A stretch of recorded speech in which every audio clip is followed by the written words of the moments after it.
नमस्कार दोस्तों, मैं अंकुर उपाध्याय स्वागत करता हूं आप सभी का आपके अपने YouTube channel share market analysis में।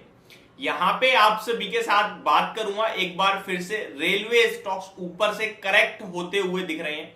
कल से जो ये गिरावट, प्रॉफिट बुकिंग, सेलिंग, करेक्शन, जो मर्जी कह लीजिए, जो शुरू हुआ है वो अभी तक तो रुकने का नाम नहीं ले रहा है। ऐसे में वो निवेशक जिसने एक हफ्ते पहले लिया था और थोड़ा बहुत प्रॉफिट में था, अभी वो कहीं ना कहीं या तो फ्लैट हो गया या लाल निशान में पहुंच गया उसकी पोर्टफोलियो।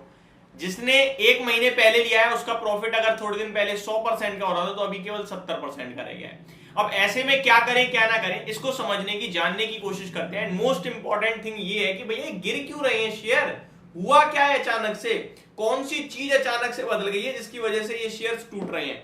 तो वीडियो को आगे बढ़ाने से पहले मैं आपको बताना चाहता हूं, वॉलेटिलिटी, बाजार में वॉलेटिलिटी अच्छी खासी है।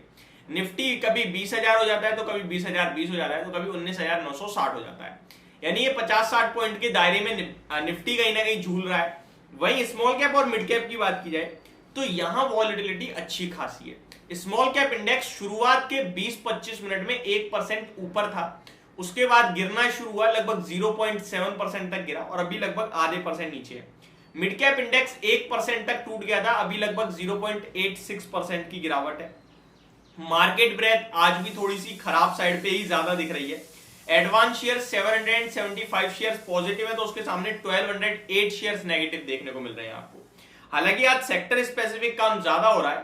फार्मा, एनर्जी, पीएसयू, मीडिया ये हरे निशान में है। वहीं गिरने वाले स्टॉक्स है reality, auto and IT. But बात की जाए अगर रेलवे स्टॉक्स की तो यहां गिरावट रुकने का नाम ही नहीं ले रही है।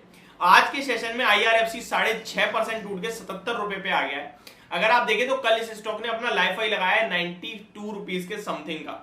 92 रुपीज के समथिंग से स्टॉक आपके लिए 77 रुपए पे पहुंचता हुआ दिख रहा है, लगभग 6% अभी नीचे है। अगर आप 92 से देखेंगे तो 15 रुपए टूट गया ऑलमोस्ट, जो कि 15-20% हो जाता है। ठीक है, तो बड़ी गिरावट आ गई है। वहीं अगर आप आरवीएनएल देखें तो लगभग 4% नीचे 162 पे है और स्टॉक ने 200 रुपए का हाई लगाया है, यानी 20% नीचे आ गया है ऊपर से। ठीक है, ये मैं काउंट कर रहा हूं 200 रुपए के भाव से 20% है, लेकिन अगर आप 100 रुपए के भाव से देखेंगे ना तो फिर वो 40% हो गया। अभी किसी ने 100 रुपए लिया था, उसका 200 पे पैसा डबल हो गया, अभी 60 रुपए है, 160 रुपए, तो अभी केवल 60% का प्रॉफिट रह गया है। यानी कि जहां लोगों का 100 रुपए का 200 हो गया था, अभी वो 100 रुपए का 160 रुपए रह गया है। कहने वाली बात ये है, ये सिंपल सा फंडा आपको दिखाता है टेंशन, यानी कि परेशानी।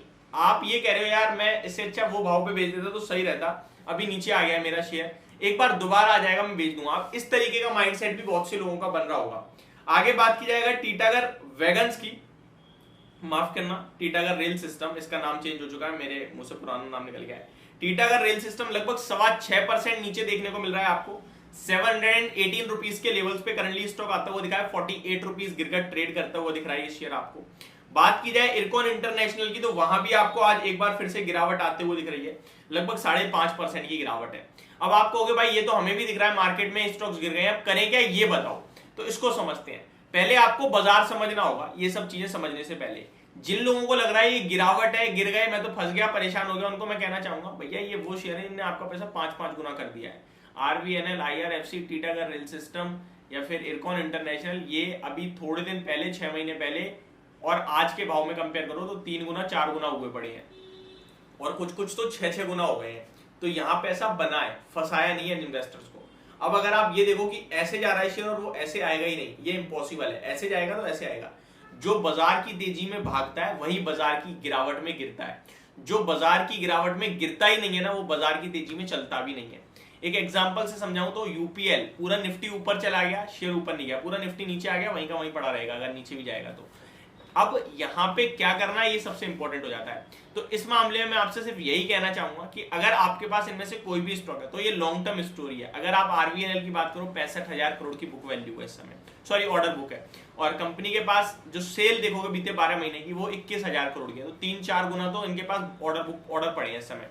बात की जाए टीटागढ़ रेल की तो 28,000 करोड़ की ऑर्डर बुक है, जिसमें 2700-2800 करोड़ की सेल करी है कंपनी ने बीते 12 महीने में। बात की जाए आईआरएफसी की तो आपको क्लियरली दिख रहा है कि भैया सरकार का कितना फोकस है रेलवे पे, तो फाइनेंस की जरूरत तो पड़ेगी, तो वो कंपनी कहीं नहीं जाने वाली। बात की जाए इरकॉन की तो आपको भी पता है जब रेल बनेगी, पटरी भी बिछेंगी, डब्बे भी बनेंगे, ये सारी वहीं की वहीं रहेंगी, तो टेंशन मत लो। इस मार्केट में मिड कैप स्मॉल कैप अगर भागे थे तो इन्हीं की वजह से भागे थे। कोचिंग शिपयार्ड हो गया, मजगांव डॉक हो गया, आईआरएफसी, आरबीएनएल, यही तो डेली बेस पे चल रहे थे जो आप सभी के फेवरेट थे।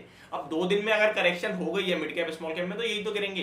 करना क्या है ये इंपॉर्टेंट है आपको, तो आपके लिए मेरे हिसाब से करना ये कि कुछ मत करो, जिनके पास है रखे रहो, बट फ्रेश एंट्री लगाना चाहते हैं, पैसा लगाना चाहते हैं, गिरावट हो गई है, मन कर रहा है खरीदने का, वेट कर लो। मैं आप सभी के साथ पहले भी शेयर कर चुका हूं कि ये समय ऐसा है जहां पैसा बनाने की नहीं बचाने की सोचनी है, और बचेगा लार्ज कैप में रहकर, क्योंकि स्मॉल कैप में तो आप देख ही रहे हो किस हिसाब से पिटाई पड़ती है कि स्मॉल कैप और मिड कैप में तेजी भी इसी हिसाब से आई थी तो गिरावट भी इसी हिसाब से आएगी। इसीलिए अभी अपने कैपिटल को आराम से रखो, थोड़ी डिप और हो जाए फिर थोड़ा लगाना, फिर बाय ऑन डिप्स करते चलो, अपने पैसे को टुकड़ों में बांटना, ये सबसे इंपॉर्टेंट होना चाहिए, एक साथ पैसा मत लगाना। होप आपको ये सारी चीजें समझ पसंद दोनों आई होंगी। Thank you so much for watching this video, have a great day guys.